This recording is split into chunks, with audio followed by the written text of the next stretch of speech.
You can easily export your files from uMake using the Share function. Once you have a model you want to export, tap the Share icon in the top of the interface. Then tap Save As.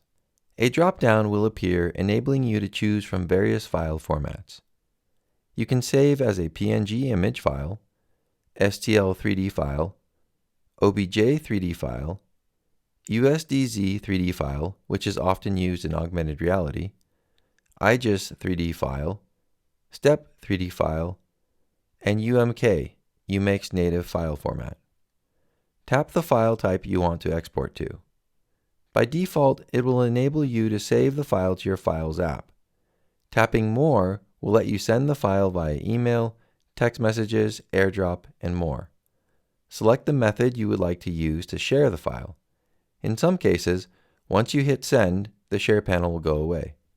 If not, simply tap outside of the Share panel and the panel will disappear.